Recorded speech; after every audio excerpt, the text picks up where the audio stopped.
Alhamdulillah, Ustaz. Baik, insyaallah. Kita sapa dulu. Alhamdulillah, baik, alhamdulillah. Ustaz, tafadhol Ustaz.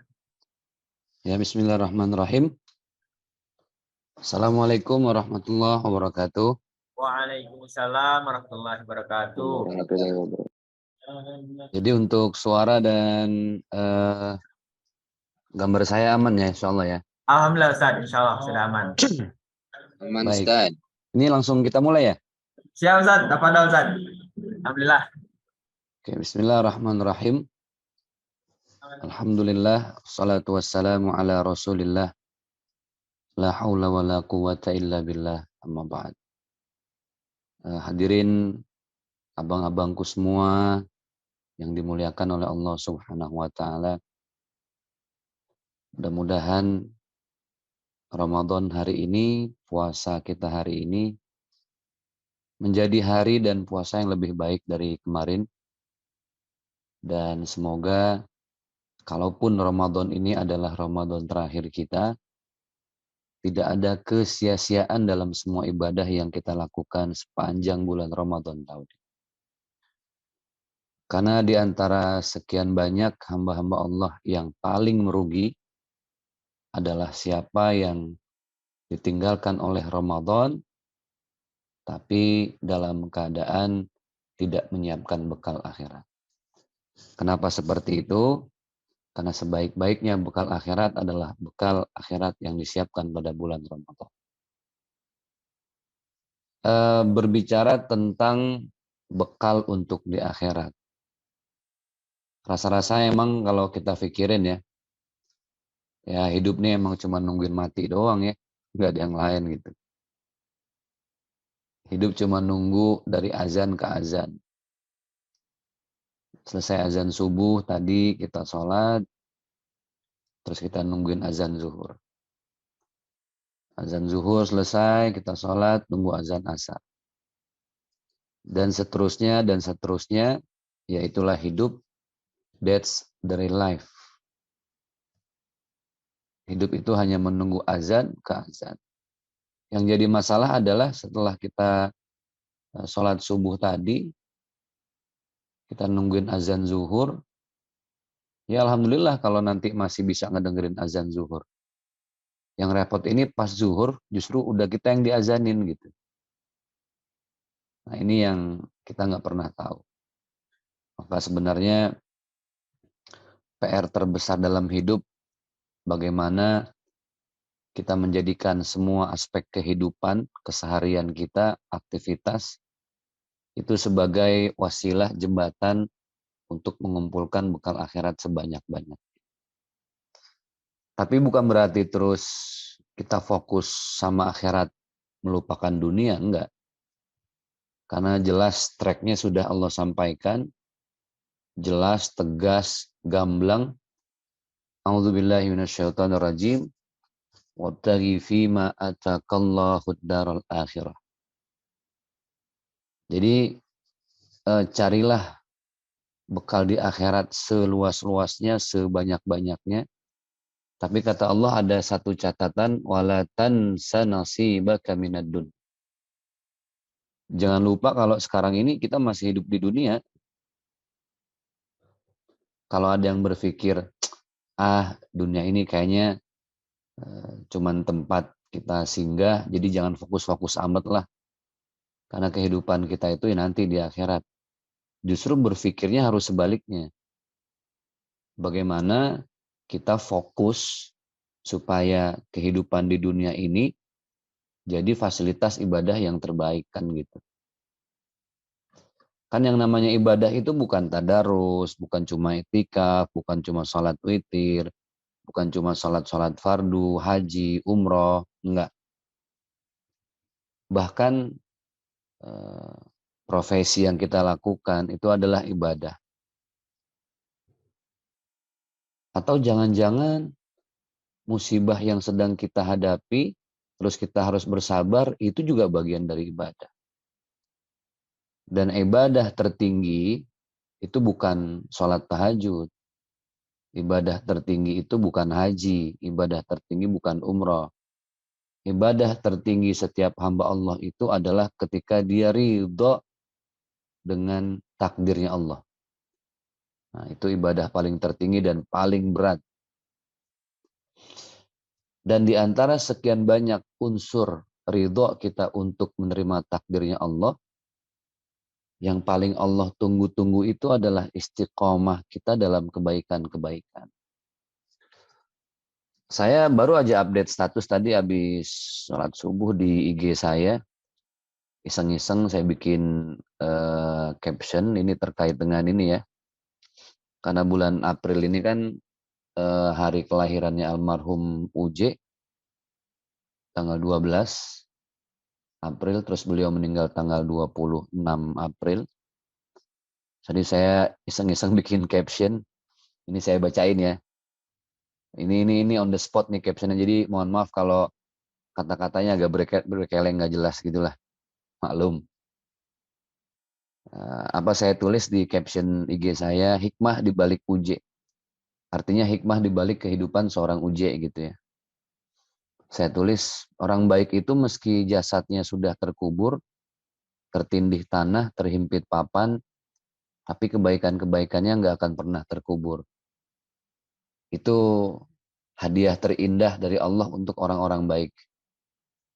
Jadi jasadnya terkubur, tertindih tanah, terhimpit papan, tapi kebaikannya nggak akan pernah terkubur. Terus saya lanjut lagi di caption saya, so berdiri tegar aja dalam kebaikanmu, sekuat apapun orang-orang mengecewakanmu.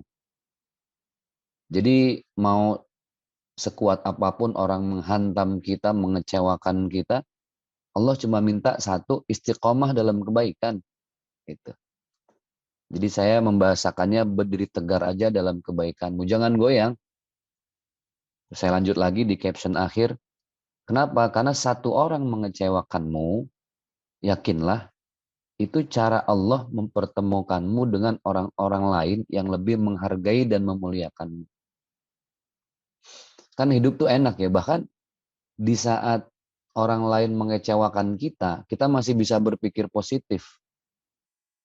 Dan itulah ibadah gitu loh. Jadi sekali lagi ibadah bukan hanya tahajud, umroh, haji, tapi bahkan di saat kita dikecewakan oleh orang lain, kemudian kita istiqomah dalam berpikir positif, husnuzon, bahkan kita menganggap, oh ini cara Allah untuk mempertemukan kita dengan hamba-hamba Allah yang lebih baik lagi. Bukan yang kemarin nggak baik, nggak. Cuman ya karena namanya manusia, kita harus sadar al-insanu makanul khata' wan nisyan. Manusia itu kan tempatnya salah dan lupa. Ada satu makalah, dulu saya di pesantren, tahu teman-teman yang pernah di pesantren belajar namanya mahfuzat. Ada satu rangkaian bahasa Arab yang begitu indah. Apa makalahnya? Man talaba akhan bila aibin, baqiya bila akhin. Man talaba akhan. Barang siapa seseorang yang mencari kawan, sahabat, teman, bila aibin. Kita nyari yang nggak punya aib. Kita nyari teman yang sempurna, yang nggak ada cacatnya, sesuai dengan apa yang kita mau. Apa kata makalah itu? Baqiya bila akhin. Orang yang mencari sahabat tanpa aib, maka ujung-ujungnya dia nggak punya teman, gitu. Jadi memang bersahabat itu bukan kita mencari yang sempurna, tapi dari bersahabat itu justru kita memetik banyak hikmah. Jadi tadi kenapa sampai saya tulis ketika kita dikecewakan oleh satu orang, justru itu hadiah. Justru itu kado dari Allah, karena Allah lewat rasa kecewa yang Allah titipkan dalam hati, dari situlah nantinya kita akan dipertemukan oleh orang-orang yang jauh lebih saleh. Makanya istiqomah dalam kebaikan. Saya dikecewain sama teman saya, terus saya suuzon, saya gibah, saya fitnah. Justru saya buka aib orang itu kemana-mana. Setiap ketemu orang, lu tahu nggak, temen gue tuh si A, gue cuman bilangin aja, lu jangan deket-deket sama dia. Yang udah-udah gue bla bla bla dan lain sebagainya. Justru menyebar aib. Sebenarnya gini, coba kalau kita pikirin dengan pikiran yang jernih ya. Kita tuh kalau lagi nyebarin aib orang lain, sebenarnya kita lagi buka aib kita sendiri gitu. Selama ini kan kita masih dimuliakan oleh orang lain, kita masih dihormati oleh para jamaah, kita masih dihargai oleh para sahabat, atasan, bawahan, bukan karena kitanya yang sempurna, bukan karena skill kitanya yang hebat, enggak.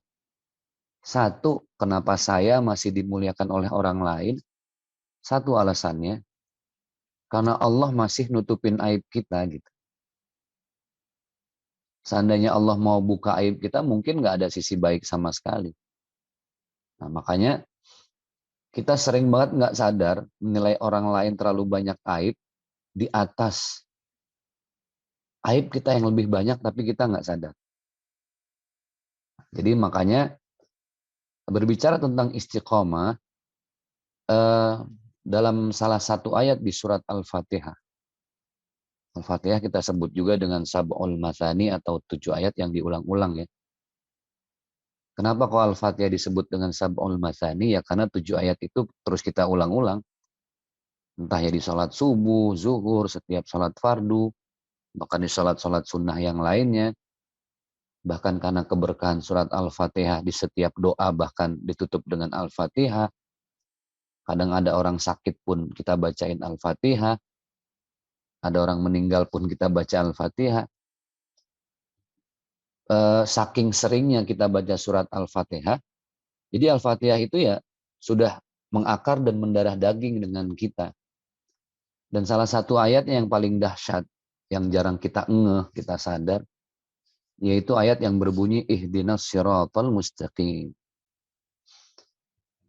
Saya sering sampaikan di mana-mana bahwa kita masih jarang sadar dengan the power of Al-Fatihah. Coba ini sebelum saya bahas ihdinas siratal mustaqimnya ya. Orang tua kita dulu itu sangat-sangat memuliakan Al-Quran. Nah, tadi sekilas saya baca, bukan baca, saya lihat di video Muqaddimah ya, guru kita Ustadz Lukman Hakim, beliau, kalau saya tidak salah, beliau menyampaikan, siapapun orang yang dekat dengan Al-Quran, maka Allah akan dekat dengan orang itu. Kalau saya sering sampaikan di para jamaah, satu-satunya jembatan terindah untuk kita dimuliakan oleh Allah, udah gampang banget. Sangat dekat dengan kita, muliakan Al-Quran. Itu aja.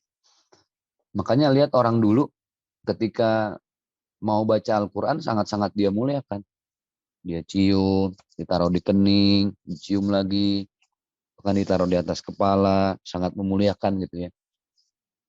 Coba deh kalau kita ingat masih kecil, ada Al-Quran jatuh di atas ubin. Itu orang tua kita marahnya udah kayak apa tahu? Astagfirullahaladzim, ya Allah, diambil, dicium. Ya Allah, maafin, ya Allah, ditaruh lagi di sini. Makanya orang dulu tuh hidupnya berkah. Orang dulu tuh hidupnya sangat dekat dengan Al-Quran. Orang dulu tuh kalau sakit nggak perlu ke dokter. Ya berusaha harus. Tapi karena saking kuat doanya dengan Al-Fatihah, hidupnya berkah. Dan ini yang menurut saya sekarang kita udah sangat jauh dengan surat Al-Fatihah. Ini sebelum kita masuk pada ayat yang satu, ihdinas siratal mustaqim. Kalau kita mau belajar cara hidup yang berkah itu ya dari orang tua kita dulu, nggak ada yang lain. Kenapa mereka sangat dekat dengan Al-Quran? Karena mereka yakin apa yang mereka baca, apa yang kita baca, setelah baca Al-Quran itu doa gitu loh. Betul-betul doa, Allahumma arhamna bil Quran. Ya Allah, muliakanlah kami dengan Al-Quran. Waj'alhu lana imama wa nura wa huda wa rahmah.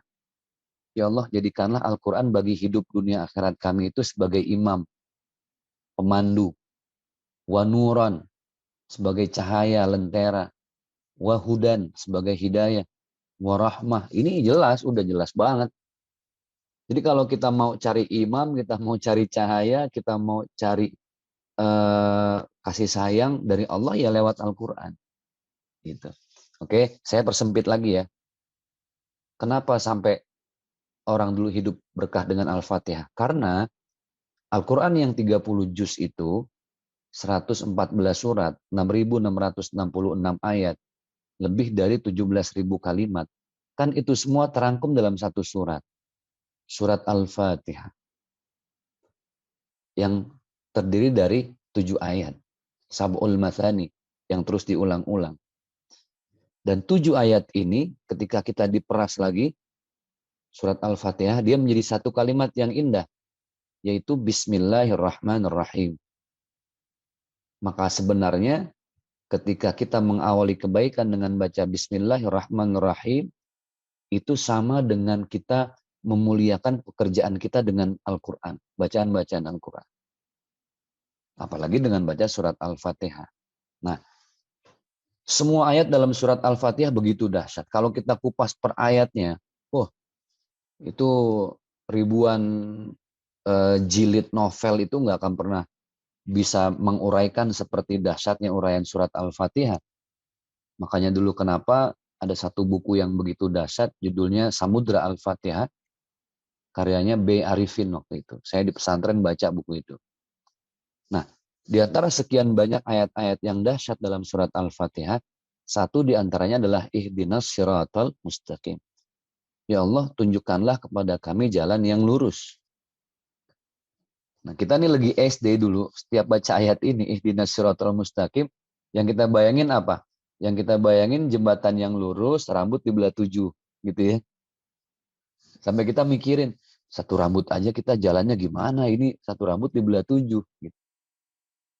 Tapi ternyata Syekh Mutawalli Asy'arawi, seorang ulama dari Mesir, beliau menjelaskan bahwa ihdinas siratal mustaqim, bayangan seorang muslim itu jangan cuma hanya sekedar jalan yang lurus. Tapi mustaqim ini satu akar kalimat dengan istaqama yastaqimu, yang artinya adalah konsisten, komitmen.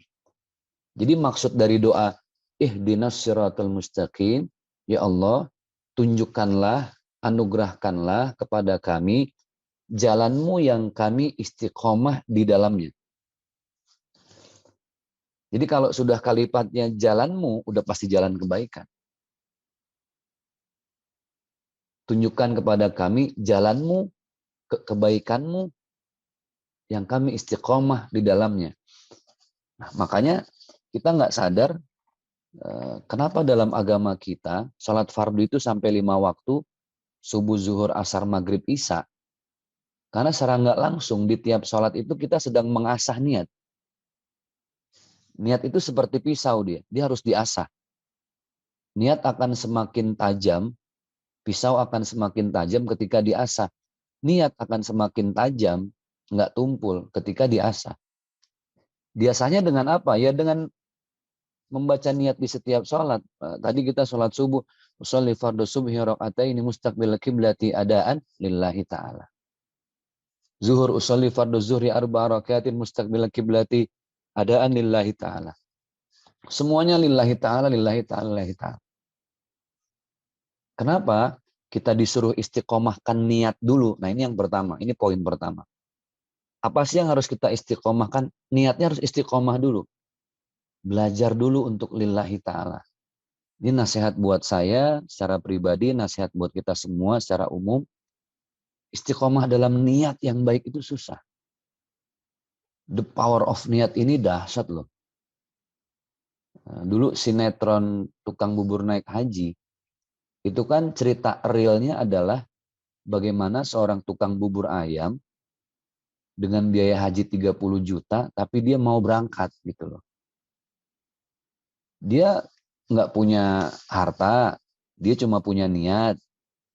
Tapi ketika seorang ustadz menyampaikan ke dia, Pak, Allah itu pemilik segalanya apa yang ada di alam semesta. Kita ini bukan siapa-siapa, kita tidak punya apa-apa, tapi Allah pemilik segalanya, dan Allah yang mengawasi segala apa yang ada di alam semesta. Jadi Bapak harus pede. Yakinlah dengan niat Bapak dalam bentuk haji itu, dengan buktikan kepada Allah istiqomah. Akhirnya si Ustadz ini menyarankan, Bapak coba istiqomah dalam sedekah deh. Jangan cuma niat, tapi istiqomah sedekah. Ada namanya istiqomah sedekah harian. Akhirnya si tukang beca ini dia istiqomah sedekah 5.000 sehari. Dia cari kaleng bekas, dia bolongin, dia nabung 5.000 sehari. Sekarang kalau pakai logika, kira-kira haji 30 juta, nabung 5.000 sehari. Saya kalau disuruh ngitung juga ogah tuh berapa tahun harus terkumpul sampai 30 juta. Tapi betapa dia yakin, saya cuma bisa 5.000 sehari. Tapi karena Allah Maha Pemilik segalanya, min haitsu la yahtasib, tukang bubur ini diberangkatin justru bukan dari tabungan hariannya, tapi Allah berangkatin dari tetangga di perumahan sebelah, perumahan elit yang ada di sebelahnya, yang setiap hari si orang kaya ini punya anak sematawayang dititipin sama tukang bubur buat diajarin sholat, buat diajarin ngaji. Dari mulai itu anak gak kenal huruf hijaiyah, bahkan sampai hafal beberapa juz. Merasa bangga lah orang tuanya. Diberangkatkanlah haji si tukang bubur ini. Itu cara Allah. Itu cara Allah. Bagaimana kok Allah bisa memberikan cara itu? Niat seseorang. Niat kuat seseorang itu mampu mencuri perhatian Allah. Gitu. Nah, makanya kalau ada teman-teman yang mau nikah, nggak nikah-nikah gitu ya, yang utangnya nggak lunas-lunas, udah niat sedekah harian lillahi ta'ala, udah nggak usah belok-belok niatnya, lillahi ta'ala udah. Nanti biar Allah memberikan solusi terbaik dari apa yang selama ini menjadi masalah dalam hidup. Nah, ini istiqomah. Istiqomah itu susah. Istiqomah niat itu berat. Makanya kenapa baginda Rasulullah sampai beliau menjelaskan, innamal a'malu binniyat wa innamal likulli imri'in ma nawa. Segala sesuatu yang Allah nilai itu ya dari bagaimana niat kita. Dan teman-teman semua, niat ini memang sangat menentukan generator hati kita. Mau dibawa kemana? Hidup mau cari apa sih kalau bukan lillahi ta'ala? Kan gitu. Ada orang yang baca salawat bukan karena lillahi ta'ala. Ada orang yang sedekah bukan karena lillahi ta'ala. Ada orang yang zikir bukan karena lillahi ta'ala. Pada akhirnya dengan zikirnya, dengan sedekahnya, dengan salawatnya, mungkin dia ada rasa kecewa. Kenapa? Karena niat zikir, salawat, dan sedekahnya cuma pengen cari dunia. Padahal ketika kita zikir, niat zikir, sedekah, salawat karena Allah lillahi ta'ala, pasti Allah nanti akan atur segala yang terbaik untuk kita. Kita sedekah, niatnya mau cari dunia, dunianya nggak dapet, akhirnya kecewa. Karena apa yang kita mau secara manusiawi pasti akan kecewa. Tapi kalau kita sedekah lillahi ta'ala, salawat lillahi ta'ala, tiba-tiba ada orang yang ngebahagiain kita dalam bentuk dunia, dikasih motor, dikasih mobil, itu bonus. Itu bonus. Karena ada sesuatu yang sudah kita niatkan dari awal itu ya lillahi ta'ala. Nah, terutama untuk masalah lepas bulan Ramadan. Setelah bulan Ramadan ini kita mau kemana? Kan bulan Ramadan ini juga disebut dengan syahrul ibadah, di mana kita belajar untuk beribadah dan istiqomah di dalamnya. Maka bulan Syawal, Syawal ini kan bahasa Arab ya. Syawal itu artinya sesuatu yang terus meningkat dan tidak berkurang, Syawal. Bulan Ramadan selesai, masuk bulan Syawal. Di bulan Syawal inilah harusnya kita menjaga kualitas ibadah-ibadah, kualitas sedekah kita, kualitas dakwah kita. Nanti yang Allah lihat adalah istiqomah kita sejauh apa dan sekuat apa ketika kita selesai menjalani puasa ibadah atau ibadah puasa di bulan Ramadan. Ini yang jadi PR. Saya khawatir apa yang sudah kita lakukan di bulan puasa dari mulai tadarus, i'tikaf, ibadah-ibadah lainnya itu pada akhirnya tidak menjadi apa-apa karena kita nggak bisa istiqomah di dalamnya. Maka ada satu hadis dari baginda Rasulullah Shallallahu Alaihi Wasallam yang begitu indah. Hadis ini simple, ringan, tapi sebenarnya modal utama loh. Modal utama kita dalam istiqamah. Apa hadisnya? Wa qala Nabi Shallallahu Alaihi Wasallam, beliau bersabda, khairul a'mal adwamuha wa in qalla. Sebaik-baiknya amalan, pekerjaan, adwamuha wa in qalla, adalah amalan yang konsisten walaupun sedikit. Coba lihat. Hadis ini ingin menyampaikan kepada kita bahwa sebaik-baiknya amalan adalah yang konsisten walaupun sedikit. Jadi yang Allah mau lihat itu konsistennya, bukan jumlahnya. Yang Allah mau lihat ini kualitasnya, bukan kuantitasnya. Selama ini mohon maaf kita sering terjebak pada kuantitasnya. Misalnya, wah, ada yang bilang kalau sedekah bagus nih, langsung sedekah 10 juta, jebret. Sedekah 20 juta, jebret. Tapi 2 bulan berikutnya nggak sedekah-sedekah, gitu loh. Maka yang Allah mau lihat itu sebenarnya bukan hanya pada angka sedekahnya berapa. Tapi Allah mau lihat, wahai hambaku, apakah kalian istiqomah dalam sedekahmu atau tidak. Itu yang Allah mau nilai adalah sedekah dalam istiqomah. Maka abang-abangku semua yang dimuliakan oleh Allah Subhanahu wa taala, inilah dahsyatnya istiqomah. Saya pernah dengar cerita waktu di Mesir. Itu ada seorang ibu-ibu. Jadi waktu di Mesir itu kalau liburan saya sering ke provinsi lain gitu ya. Nginep di tempat teman saya di kampung banget.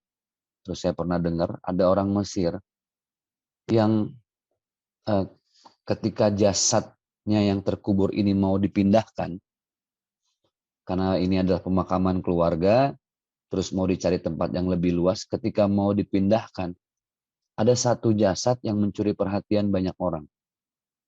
Bayangkan sudah lebih terkubur dari 15 tahun. 15 tahun terkubur, ketika diangkat jasadnya masih dalam keadaan utuh. Masih dalam keadaan tidak cacat sedikit pun. Padahal di makam-makam yang sebelahnya ada yang baru 1 tahun, ada yang baru 2 bulan tapi tinggal tulang belulang. Ada yang baru 2 tahun diangkat kafannya sobek-sobek. Ini 15 tahun tidak ada kafan yang sobek dan wajahnya masih tersenyum sama seperti dia dikuburkan awal kali masuk ke alam kubur. Oh, itu heboh satu kampung. Cuma dulu belum ada istilah viral lah ya. Ternyata ya orang ini ibadahnya ya biasa-biasa aja, kata orang kampung. Dia ibadah rutin, ke masjid rutin, zikir rutin. Pokoknya ini manusia rutin lah, manusia serba rutin, manusia istiqomah, the man of istiqomah gitu loh, atau istiqomah man. Dia orang yang ibadahnya biasa aja gitu loh. Sedekahnya juga bukan sedekah yang jumlahnya besar. Mungkin saat itu tetangga-tetangganya ada yang sedekah, oh langsung beli karpet berapa ratus meter buat masjid. Tapi dia orang yang sedekahnya ya istiqomah, setiap hari sesuai kemampuan dia. Ketika jasadnya diangkat, keluarganya cuma bilang, setiap habis sholat, si bapak ini dulunya semasa hidup, dia tidak pernah melepaskan lisannya dari surat Al-Fatihah setiap habis sholat. Jadi setiap habis sholat, dia tidak pernah beranjak, kecuali dirinya sudah menyelesaikan surat Al-Fatihah.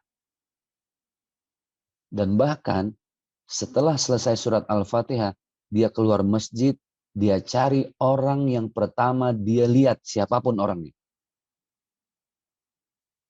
Ini pelajaran ringan buat kita ya. Dia keluar masjid, tiba-tiba ada orang lewat, mau siapapun orangnya dia kasih uang. Ya, jumlahnya nggak seberapa. Ketika saya tanya juga pekerjaannya cuma petani kok, bukan pengusaha. Dulu kan di Mesir itu mata uangnya geneh ya, atau pon. Pecahannya itu recehnya namanya kirsh. Bayangkan dia itu setiap hari sedekah cuma nus genih itu setengah satu pon, setengah dari satu pon, 50 kiras. Jadi dia sedekah koin, dia kasih ke anak kecil, dia kasih ke ibu-ibu yang lewat, siapapun yang pertama lewat, dia kasih. Paling sedikit dia kasih 50 kiras atau setengah pon tadi. Setiap lewat dia kasih, siapapun orangnya. Dan itu dia lakukan sampai kapan? Sampai ajalnya menjemput. Bahkan ketika ajalnya dijemput, dia dalam keadaan baru aja selesai sedekah. Habis sholat, baca Al-Fatihah, keluar masjid, cari orang, sedekah, meninggal di situ. Dan semua orang satu kampung yakin, apa yang bisa membuat Allah menjaga jasadnya dalam alam kubur, tidak lain adalah istiqomahnya. Bukan jumlah berapa sedekahnya, bukan jumlah berapa rokaatnya, bukan jumlah berapa lembar tadarusnya, tapi yang Allah berikan husnul khatimah kepadanya karena dia istiqomah dalam mencintai Tuhannya. Istiqomah dalam mencintai itu berat. Oh, berat. Dalam rumah tangga, kenapa sih kita tuh berumah tangga dibilang bulan madu? Karena orang kalau berumah tangga, manisnya cuma hitungan bulan, makanya dibilang bulan madu. Itu yang namain orang tua kita. Ya, sebelum nikah atau pas akad nikah janji sehidup semati. Siapa yang sangka kalau tiba-tiba masing-masing berbagi hati sama yang lain, kan gak ada yang tahu ya. Namanya janji dengan manusia.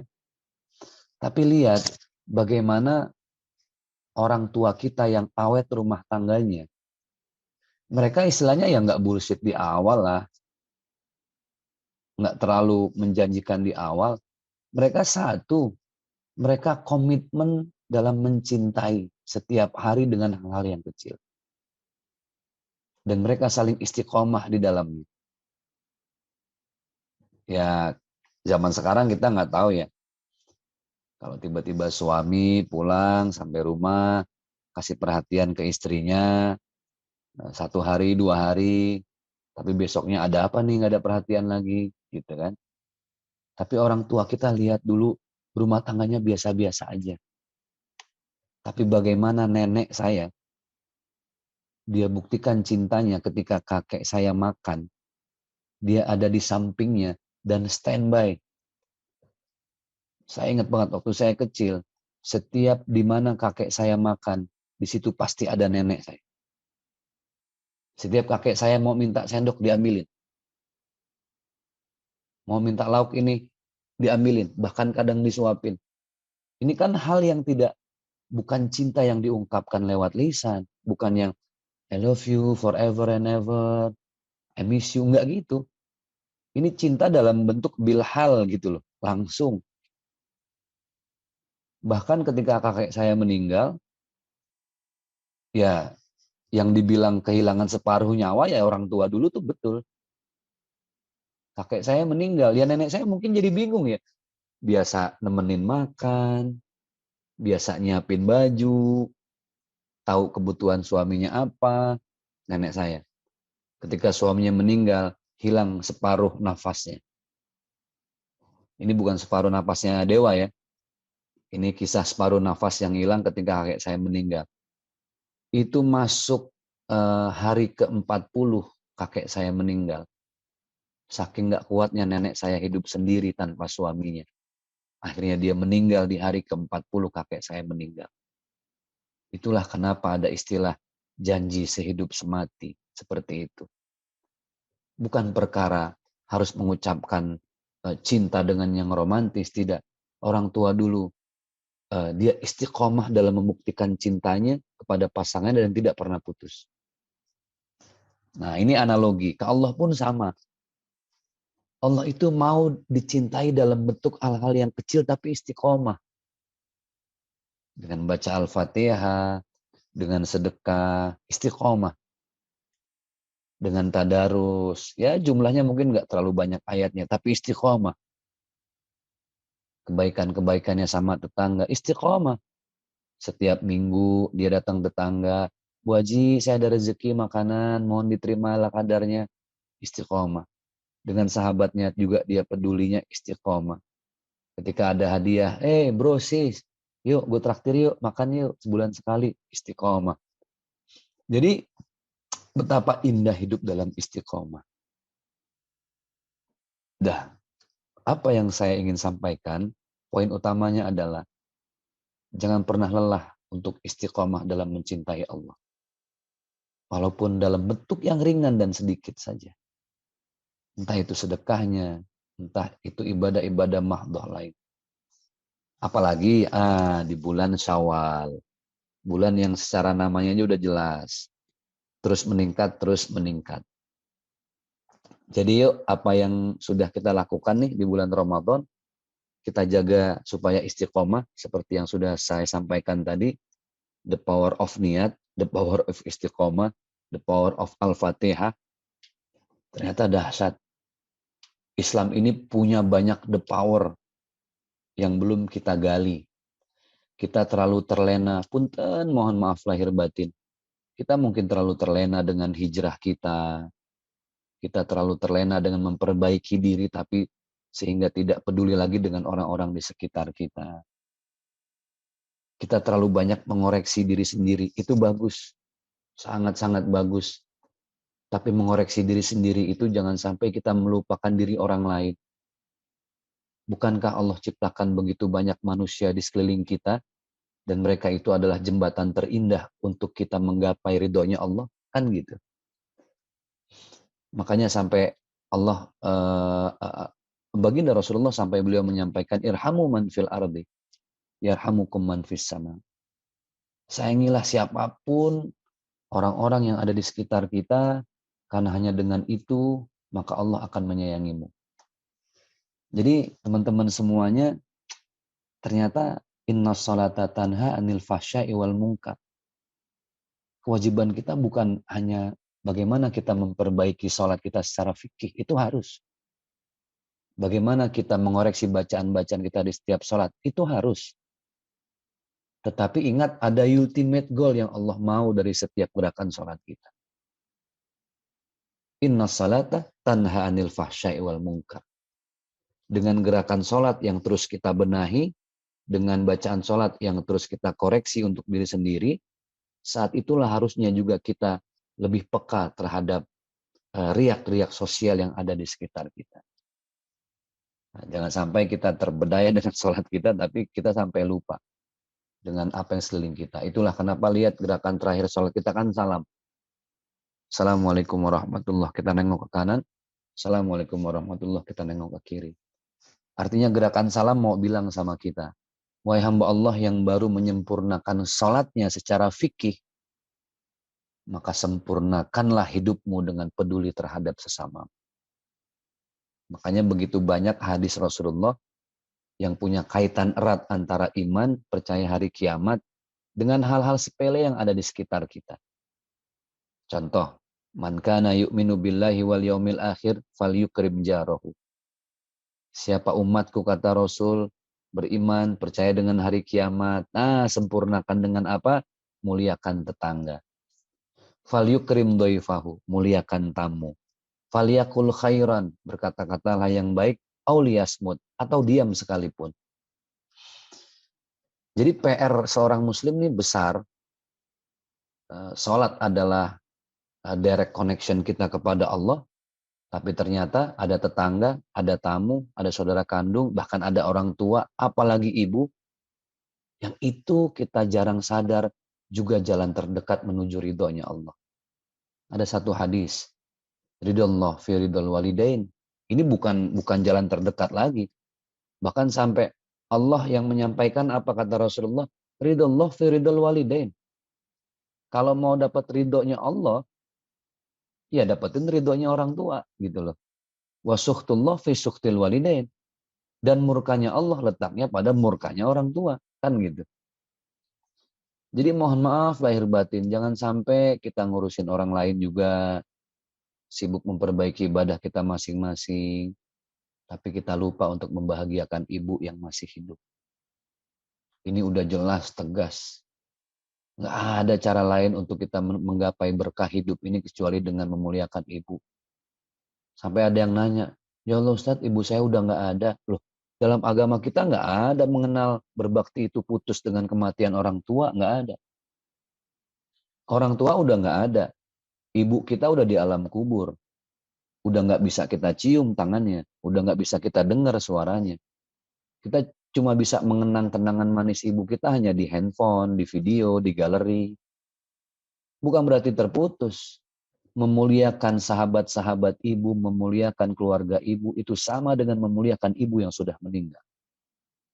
Meneruskan kebaikan-kebaikan ibu kita, sedekah ibu kita yang setiap hari, itu sama dengan kita meneruskan bakti kita kepada beliau semasa hidupnya. Kita berbuat baik, sedekah Quran, kemudian kita sedekah harian, kita berbagi infak, kita zakat, diniatkan semua pahalanya untuk orang tua yang sudah meninggal dunia, itu juga bagian dari berbakti kepada orang tua yang sudah tidak ada. Jadi nggak ada istilah putus untuk berbakti kepada orang tua. Ribuan tahun pun ibu kita sudah terkubur, tetap Allah membuka kesempatan yang luas untuk kita menggapai ridhonya orang tua. Karena nggak ada jalan lain. Satu-satunya jalan untuk menggapai ridhonya Allah, ya dengan ridhonya orang tua. Gitu loh. Mohon maaf lahir batin. Kita sering merasa bahwa, aduh gue lagi sibuk nih ngebenahin ibadah gue. Gue lagi sibuk nih dengan hijrah gue. Gue lagi sibuk dengan bla bla bla. Tapi kita lupa, ada keramat hidup yang harusnya kita muliakan. Jauh lebih penting dari hanya sekedar ibadah-ibadah kita. Apa? Ibu, orang tua. Cium tangan ibumu, maka engkau sedang mencium surganya Allah. Muliakan ibumu, maka engkau sedang memuliakan dirimu dengan surganya Allah. Berikan pahala yang terbaik untuk ibumu, maka sebenarnya engkau sedang menyiapkan ridho Allah yang terbaik untuk surgamu. Jadi itu, finalnya di situ ya, ujung-ujungnya kembali kepada ibu lagi.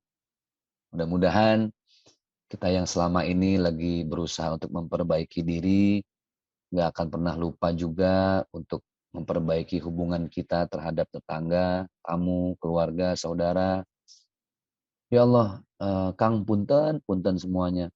Kadang saya mikir gini ya, saya lah contoh. Saya coba sibuk dengan, ya Allah bekal apa buat di akhirat. Tapi ada satu hal yang saya lupa. Ya Rob, saya pernah deket sama orang, terus ada masalah, kita sampai nggak tegur-teguran lebih dari 3 hari loh. Padahal jelas hadisnya, la yahillu li muslimin, tidak dihalalkan untuk setiap muslim. Tidak dihalalkan. Tidak dibolehkan. La yahillu li muslimin ayyah juro akhohu, mendiamkan saudaranya, fauqa salasi layalin, lebih dari 3 malam. Karena saling berselisih nih, kita berdua, gengsi, egois, yaltaqiyani fayu'riduhuma.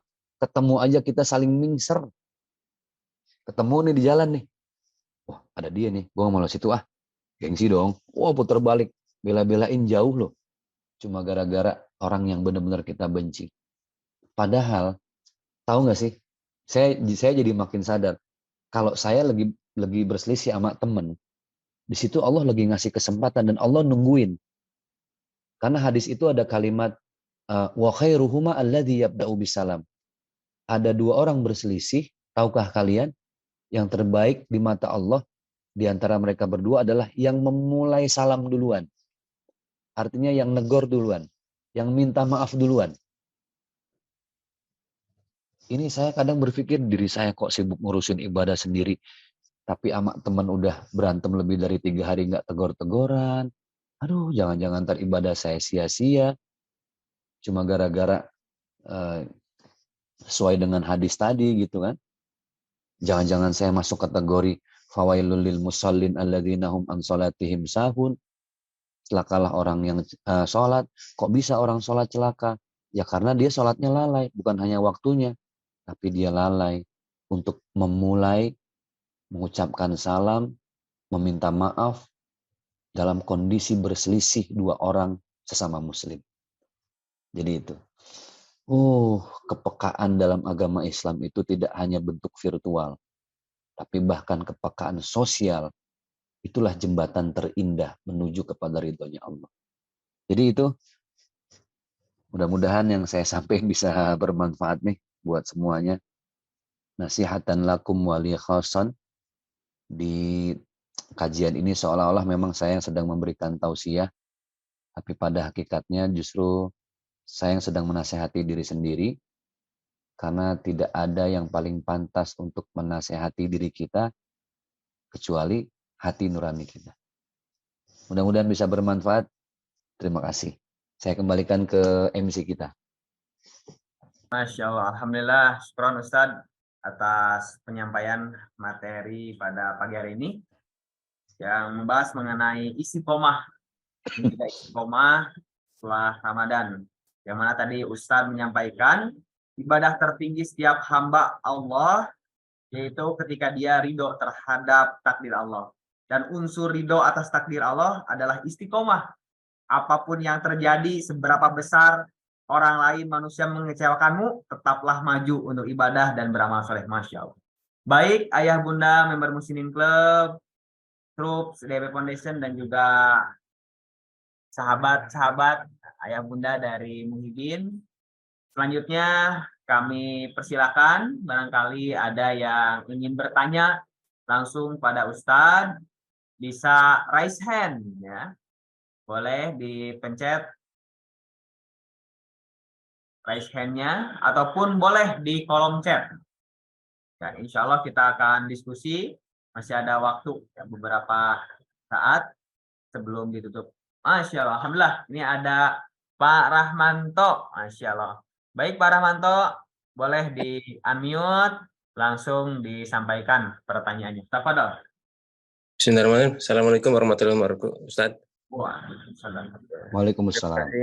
Atas kesempatannya ini dari DEP Foundation bisa ketemu offline dengan Ustadz Mirza nih.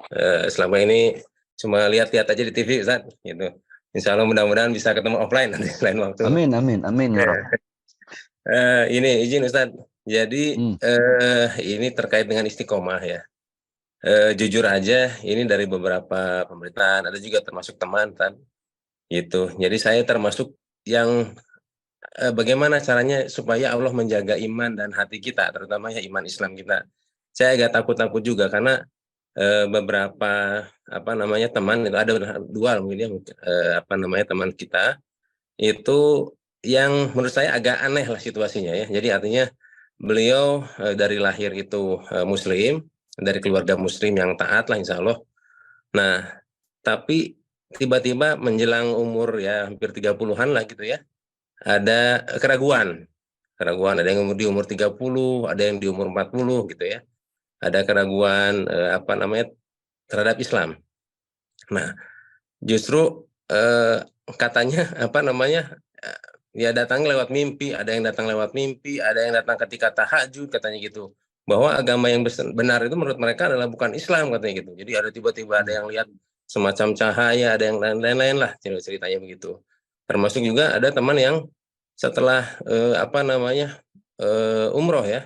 Jadi karena keraguan tiap hari itu gelisah, tapi dia nggak cerita sama siapa gitu. Maksudnya tiap hari gelisah, dia baca literatur dan apa-apa, akhirnya dia berangkat umroh.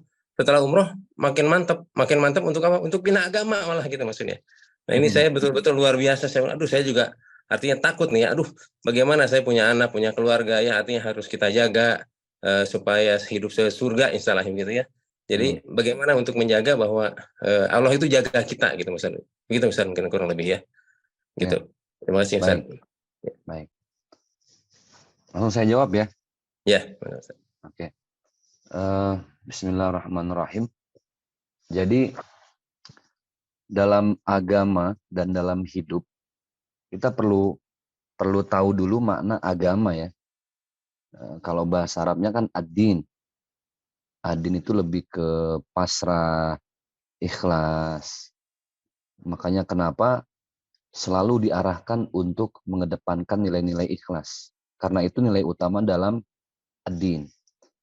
Bahasa Indonesianya adalah agama. Agama ini bahasa Sangsakerta sebenarnya. A itu tidak, gamma itu kacau. Jadi kalau kita mendengar asusila, berarti dia tidak bersusila gitu. Kemudian A itu intinya tidak, gamma kacau.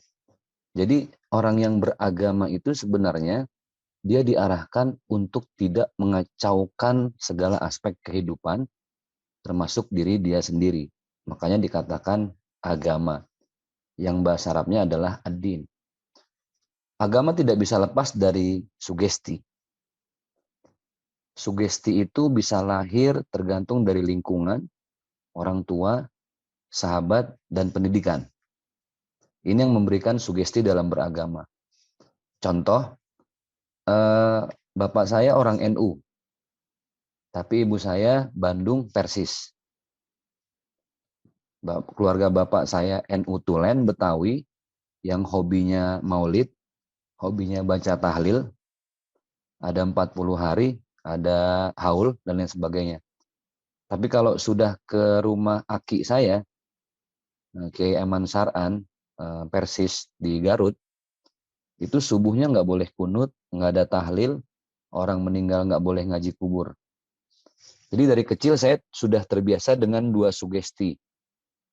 Itulah kenapa akhirnya saya tertuntut mencari tahu, ini kenapa ya kok keluarga saya begini, yang ini begini. Yang pada akhirnya saya paham, oh ternyata semua itu benar, karena ada pijakan masing-masing yang tidak sama.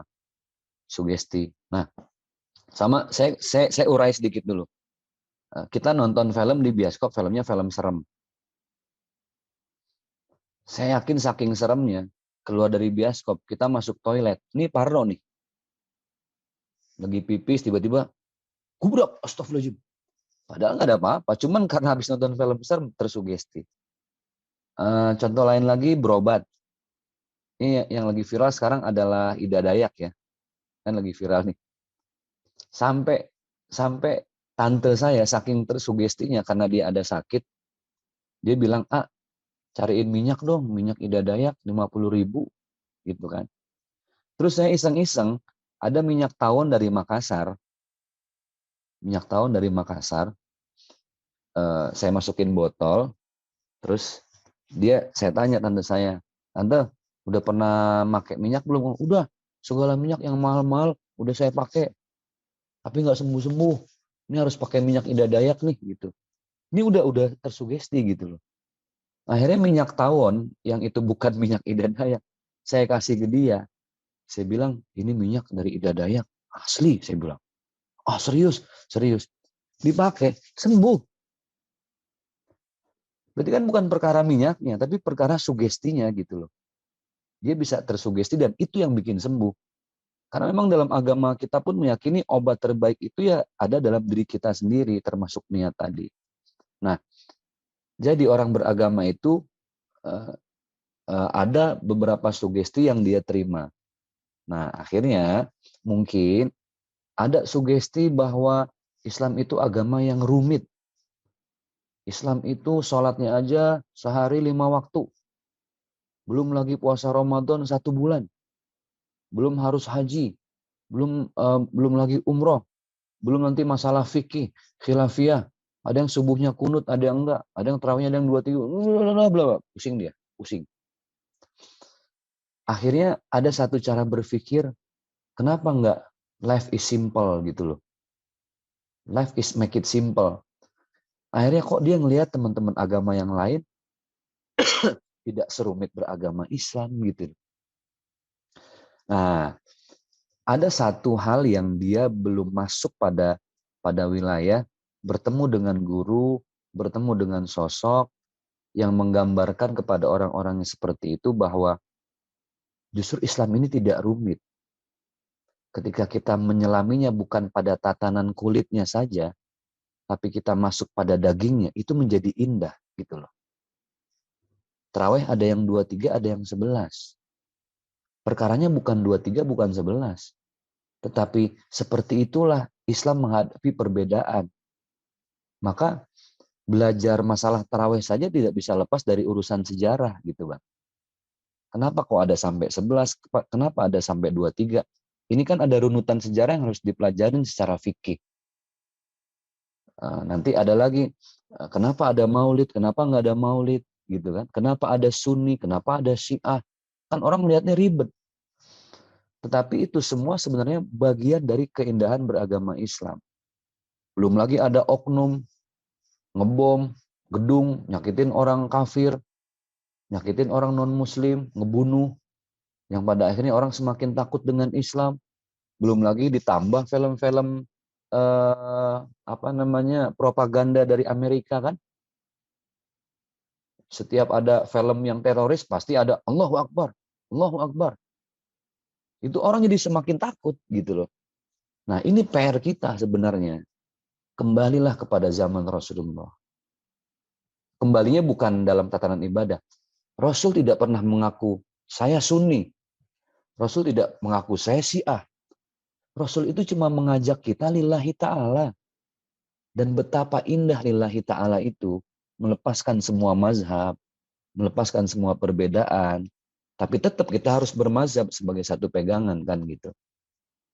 Orang-orang seperti ini belum ketemu dengan pemahaman Islam yang betul-betul indah, rahmatan lil alamin.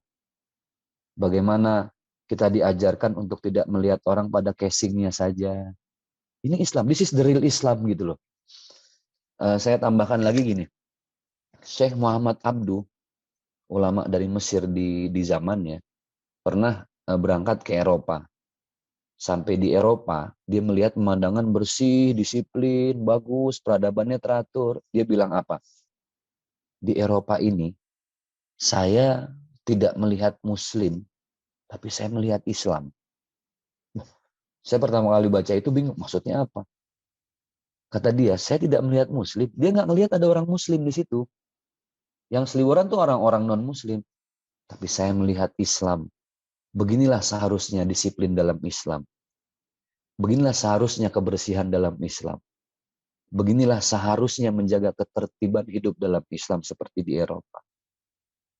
Terus dia berangkat ke Asia. Sampai di Asia, oh carut marut. Dia langsung bilang apa? Saya melihat banyak Muslim. Tapi saya tidak melihat Islam di sini. Muslimnya banyak. Tapi kok kotor. Muslimnya banyak. Tapi kok ngantrinya nggak tertib. Muslimnya banyak. Tapi kok saling berantem. Gitu. Nah, drill Islam itu harus dipelajari sampai ke daging-dagingnya, Bang. Yang repot itu ketika kita belajar Islam pada kulitnya saja. Sehingga terasa berat. Makanya banyak orang yang pada akhirnya pesimis, menyerah, banting setir. Ya udahlah, cari agama yang simpel aja. Nggak ribet gitu. Ya kalau udah kayak gini pada akhirnya kasihan. Itulah kenapa dakwah ini harus disampaikan betul-betul dengan arahan dari Allah. Ud'u ila sabili rabbika. Ud'u itu kan panggil ya. Ud'u ila sabili rabbika. Panggillah orang lain itu untuk mengenal Allah. Bil hikmah. Yang pertama dengan hikmah. Dengan kata-kata yang penuh hikmah, dengan kebaikan, lembut. Wal mau'izatil hasanah. Dengan nasihat-nasihat yang menggugah, yang ringan. Mohon maaf ya. Kita baru ketemu orang non-muslim. Dia nggak tahu Islam. Baru pertama ngobrol udah bilang begini. Oh, sholat itu ada 5 waktu. Setiap waktu beda-beda rokaatnya. Nanti ada sujud, nanti pusing. Jadi yang terbaik mengenalkan Islam apa? Dengan akhlak. Seperti itulah ketika Rasulullah mengenalkan Islam di kota Mekah dan Madinah. Dengan akhlak, dan itu sangat-sangat efektif. 90% lebih, ini sebuah penelitian, 90% lebih di zaman Rasulullah, orang-orang non-muslim di zamannya, termasuk kafir Quraisy, masuk ke dalam agama Islam bukan karena paksaan Rasulullah, bukan karena tindasan seorang Nabi Muhammad. 90% mereka masuk ke dalam agama Islam karena apa? Karena kemuliaan akhlak Rasulullah. Rasul dicaci, Rasul dimaki, Rasul dihina, pelipisnya berdarah. Malaikat penjaga Jabal Uhud turun dan menawarkan jasa. Ya Muhammad, Kalau engkau perintahkan aku menimpakan orang-orang kafir Quraisy ini dengan Uhud, aku timpakan. Apa kata Rasulullah? Jangan wahai malaikat. Kalau tidak sekarang mereka masuk ke dalam agama Islam, percaya Allah. Aku yakin anak cucu mereka yang akan masuk dalam agama Islam. Akhlak seperti itulah yang pada akhirnya terbukti membuat anak cucu keturunan yang menimpuki Rasulullah berbondong-bondong masuk dalam agama Islam.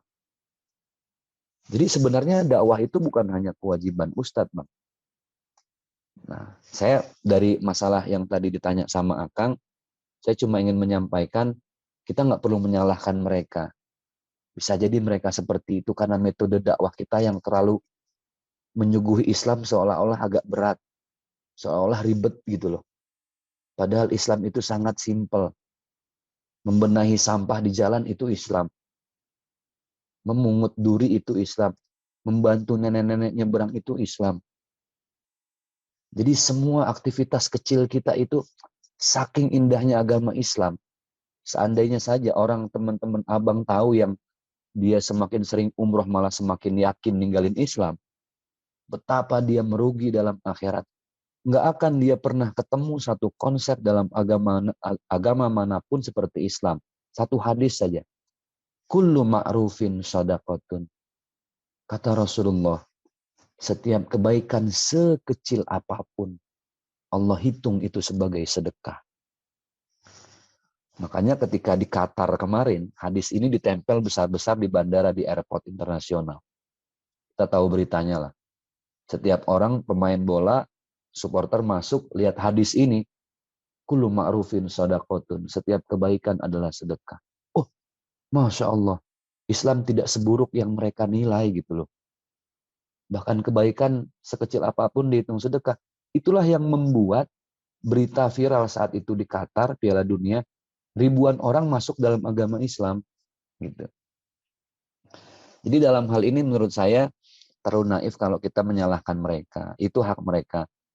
Tapi PR terbesar buat kita, yuk kita mulai dakwah dengan akhlak kita masing-masing. Terutama teman-teman kita yang non-muslim, biar mereka bisa menikmati Islamnya kita gitu loh.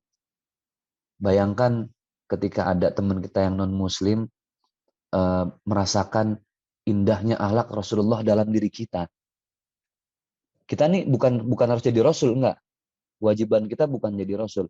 Kewajiban kita meneladani akhlak Rasul. Bayangkan ketika kita sopan, Masya Allah, Mbak mau makan apa? Mohon maaf lahir batin kalau ada kata-kata yang menyakiti. Loh, kamu kok baik banget.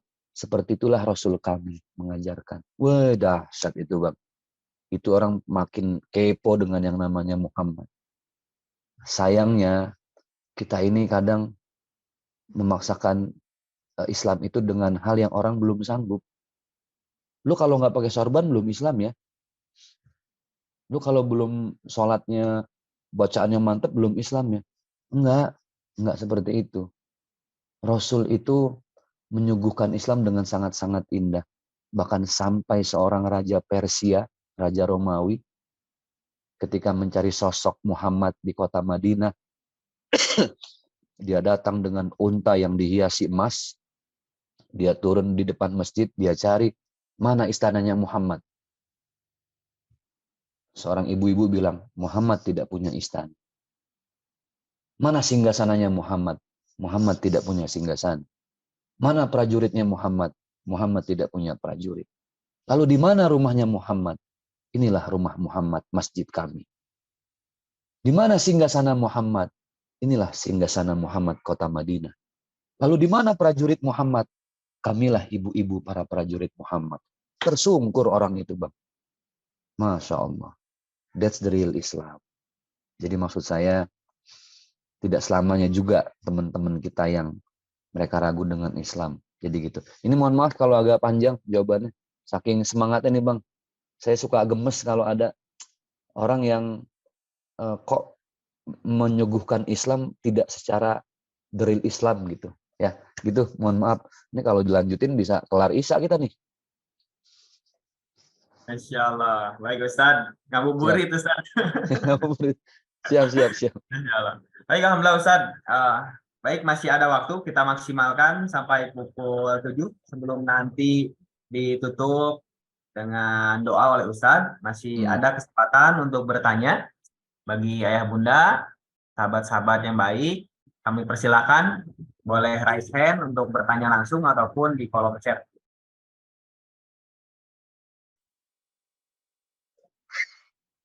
Ada, Masya Allah. Dari Kang Dian? Masya Allah. Apa Kang Dian? Assalamualaikum Ustaz. Waalaikumsalam warahmatullahi wabarakatuh. Masya Allah. Barakallah. Izin bertanya tentang tentang hikmah, manfaat atau dari tata cara dari puasa Daud Ustaz. Mungkin agak melenceng, tapi ada ketertarikan di akhir-akhir ini setelah ada salah satu sahabat saya itu meninggal kemarin di Madinah, sedang melaksanakan umroh, qadarullah, mobilnya itu tabrakan dengan mobil lainnya dan meninggal di tempat. Dan salah satu amalan teristiqomah beliau itu adalah salah satunya itu dari puasa Daud. Oleh karena itu, saya mohon dijelaskan tentang puasa Daud, hikmah, manfaat, dan yang lain-lainnya. Terima kasih, Ustaz. Baik. Bismillahirrahmanirrahim. Ini saya nyambung ya dengan apa yang tadi saya sampaikan mengenai puasa. Kenapa? Makanya dalam ayat tentang puasa, ya ayyuhalladzina amanu kutiba alaikumusiyam. Ini yang perlu kita garis bawahi. Kama kutiba alal ladzina min qablikum. Ternyata ibadah berpuasa itu sudah ada sebelum umat Islam berpuasa. Sebelum Allah menurunkan kewajiban berpuasa.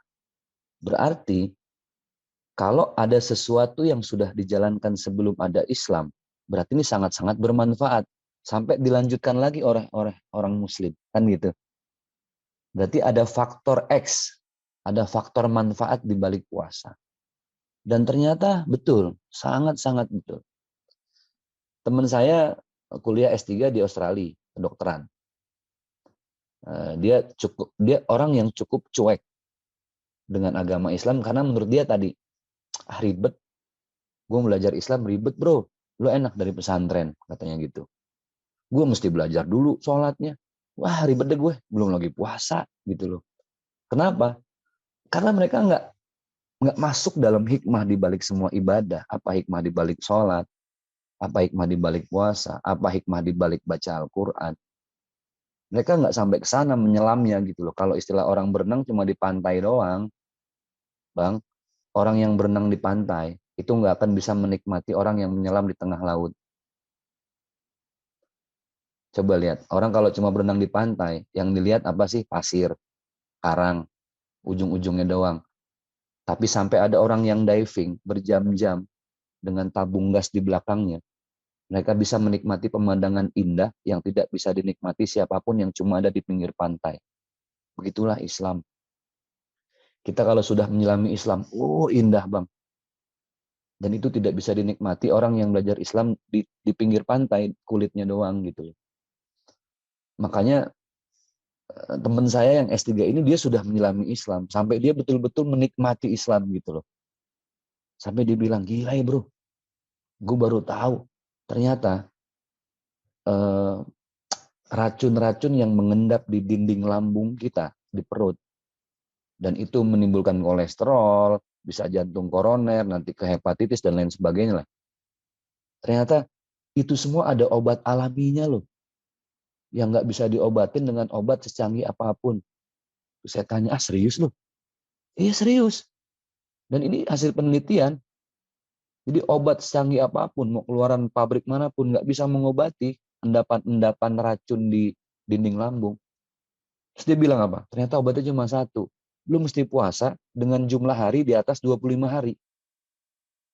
Wih. Harus puasa dengan jumlah hari di atas 25 hari. Jadi kalau ternyata puasa di bawah 25 hari itu belum bisa efektif membuang zat beracun itu. Terus sampai dia bilang, oh itulah kenapa Islam mewajibkan setiap umatnya untuk puasa 30 hari bahkan lebih. Karena ternyata Allah punya maksud di balik itu semua dari sisi kesehatan. Makanya ada proses detoksifikasi kan, kata dokter zaman sekarang, pembuangan zat beracun, apalah segala macam. Itu Rasul udah nyampein. Cuma kan Rasul nyampein dengan bahasa yang saat itu orang nggak nyambung gitu loh. Kenapa sih dulu Al-Quran diturunkan, Allah menjanjikan surga itu seperti sungai, sungai susu, pohon-pohon yang tinggal petik. Karena ayat Al-Quran diturunkan di tengah-tengah orang Arab yang hidup di tengah kegersangan gurun. Jadi ketika mereka membayangkan sungai, membayangkan air, lembah, itu sesuatu yang indah banget. Jadi Allah menjanjikan sesuatu sesuai cara berpikir mereka. Akhirnya ketika tentang puasa, Rasul juga menjanjikan apa? Orang yang berpuasa, mulutnya bau, karena ada proses pembuangan zat beracun, nanti diganti dengan wangi kasturi di surga. Supaya orang semangat gitu loh. Walaupun akhirnya ada yang bilang begini, oh berarti kalau semakin bau mulut gua, semakin wangi juga nih kasturi surganya. Oh ampun itu, 2 minggu nggak sikat gigi dia. Kan gitu. Ini akhirnya Masya Allah, puasa Nabi Daud adalah puasa yang dilakukan dan diteruskan oleh kita dengan niat tertentu. Karena memang ternyata Bang, ini kalau sudah, aduh makanya dahsyat kalau sudah menyelami lautan Islam itu, karang-karang Islam, hiasan, ya begitu indah lah lautnya. Ternyata kenapa Rasulullah itu 63 tahun sakitnya cuma 2 kali? Karena beliau manusia satu-satunya yang paling cerdas menata pola makan. Sarapan kurma 7 butir, air putih hangat sama madu, selesai. Nah, kata dokter zaman sekarang, betul yang dilakukan Rasulullah. Karena jam pagi itu, semua organ tubuh, yang organ pencernaan makanan tidak boleh dibebani terlalu berat di jam pagi. Rasulullah udah dari dulu. Kalau kata kita orang Betawi, kemana aja lu po, baru tahu kan gitu. Rasulullah makan siang ya seperti biasa dengan gandum, roti, dan lain sebagainya. Orang sekarang ngikutin. Makannya nasi banyak siang, nanti malam cuma makan buah doang. Rasul makan buah zaitun, kemudian buah tin malam. Jadi metode food combining sekarang itu ya caranya baginda Rasulullah SAW. Ada apa di balik puasa? Orang yang berpuasa adalah orang yang mampu berpikir secara jernih. Karena oksigennya secara proporsional bisa sampai ke otak. Nah, puasa Nabi Daud ketika 1 hari puasa, 1 enggak, 1 hari puasa lagi, supaya hati kita ini bisa bersih karena perut yang kosong. Ini bulan Ramadan nih sekarang. Coba rasain kalau kita mau jujur, badan lebih enteng, berpikir lebih nyambung, walaupun kadang nahan haus, tapi lebih connect gitu loh. Saya ngerasain ceramah kalau habis makan, aduh banyak buntunya Bang. Itu nggak ngalir gitu. Tapi kayak sekarang nih, sahur, azan subuh, sholat, dalam keadaan nggak kenyang, ngalir aja nih, der gitu kan, enak. Tapi kalau saya ceramah habis maghrib, habis buka puasa, lemot Bang, kalau komputer ngeheng. Maklum umur juga kan, ini materi gue apalagi gitu kan. Jadi kalau dibahas hikmah di balik puasa ini banyak banget. Itulah kenapa Allah wajibkan kepada orang muslim sebagaimana Allah juga sudah wajibkan pada orang-orang sebelumnya. Orang yang berpuasa Nabi Daud adalah orang yang selalu berusaha untuk menghindari suuzon. Ini otak kita Bang, gimana oksigen? Oksigen nggak nyampe ke sini pusing, kebanyakan oksigen juga engap. Satu-satunya kunci yang bisa mengatur sirkulasi oksigen masuk ke otak adalah perut. Makanya kata Rasulullah benar, kita kalau makan perut harus dibagi 3.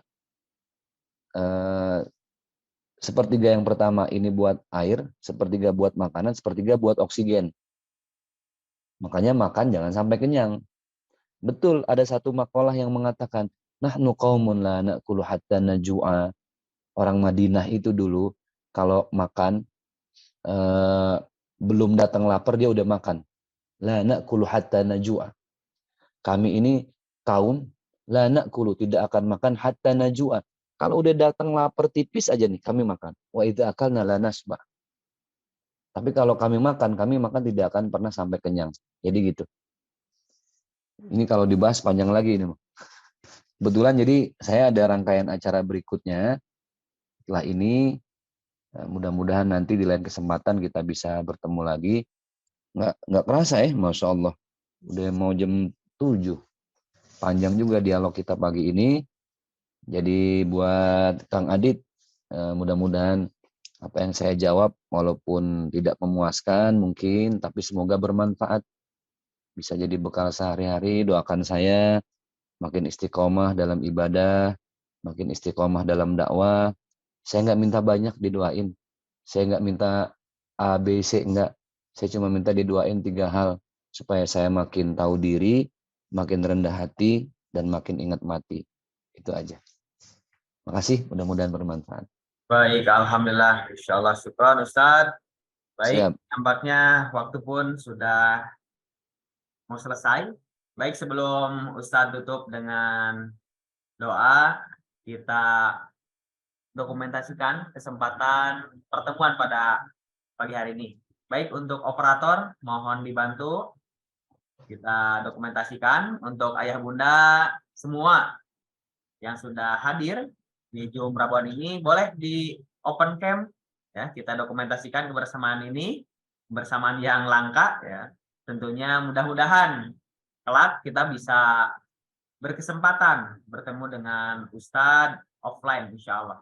Amin, amin, amin. Yang tentunya kita adakan. Baik, kita dokumentasikan. Baik, satu boleh untuk Bunda yang memungkinkan. Boleh di open mic, Masya Allah, ada Bu Aris, Masya Allah. Baik, 1, 2, 3. Baik, sekali lagi, boleh jempolnya? Tunjukkan jempolnya. 1, 2, 3. Alhamdulillah. Baik Ustadz, kami silakan untuk menutup dengan doa tafakur Ustadz. Baik, mari sama-sama kita tutup kajian ini dengan keberkahan surat Al-Fatihah, dengan mukjizat surat Al-Fatihah, dengan rahasia di balik surat Al-Fatihah, dengan karomahnya surat Al-Fatihah. Ila hadratin Nabil Mustafa sallallahu alaihi wasallam. Al-Fatihah. A'udzubillahi minasyaitonir rajim. Bismillahirrahmanirrahim. Alhamdulillahi rabbil alamin. Arrahmanir rahim. Maliki yaumiddin. Iyyaka na'budu wa iyyaka nasta'in. Ihdinas siratal mustaqim. Siratal ladzina an'amta 'alaihim ghairil maghdubi 'alaihim waladdallin. Amin. Mari kita berdoa. Allahumma bisiril Fatihah wa bi karamatil Fatihah wa bi barakatil Fatihah wa bi mu'jizatil Fatihah ya farijal ham ya kashifal gham ya man li 'abdihi yaghfir wa yarham. Rabbana atina fid dunya hasanah wa fil akhirati hasanah wa qina adzabannar. Walhamdulillahirabbil alamin. Alhamdulillah, syukron, jazakumullah khair untuk semua yang hadir. Jazakallah khair Ustaz. Sama-sama. Semoga bisa berkesempatan offline dengan Ustaz dan semoga Allah sekali lagi semakin membuat Ustaz dekat dengan Allah. Amin ya rabbal alamin. Ustaz atas kebersamaannya. Siap, sama-sama. Terima kasih. Saya mohon izin, mohon pamit langsung undur. Assalamualaikum warahmatullahi wabarakatuh. Waalaikumsalam warahmatullahi wabarakatuh. Baik, alhamdulillah untuk pertemuan pada pagi hari ini sudah cukup. Kita sama-sama tutup dengan beristighfar terlebih dahulu. Astagfirullahaladzim. Semoga Allah ampuni setiap hilaf kesalahan yang kita lakukan dan kita ucapkan hamdalah. Alhamdulillahirabbil alamin. Kita tutup dengan doa kafaratul majelis. Subhanakallahumma wa bihamdika asyhadu an la ilaha illa anta astaghfiruka wa atubu ilaik. Baik, alhamdulillah, hatur nuhun untuk kebersamaannya. Sampai jumpa di pertemuan Zoom berikutnya ataupun offline. Hatur nuhun ayah bunda member Muslim Club. juga anggota dari Muhibin, terus support di jalan kebaikan ini. Juga troops, janganlah untuk terus beramal soleh, beribadah, dan semangat. Insya Allah kita semangat pasca Ramadan, mudah-mudahan istiqomah. Insya Allah. Hatur nuhun, saya Aditya Muhammad Ramdan, izin pamit. Wabillahi taufiq wal hidayah. Wassalamualaikum warahmatullahi wabarakatuh. Waalaikumsalam warahmatullahi wabarakatuh. Hatur nuhun Kang Dian, hatur nuhun Pak Harmanto, Bu Aris, Pak Dika, hatur nuhun Pak Hendia, hatur nuhun teman-teman terus, Bu Lena, Masya Allah, hatur nuhun Pak Dharma, hadir juga Pak Pian, Bu Kurniati, alhamdulillah, hatur nuhun. Kita tutup, izin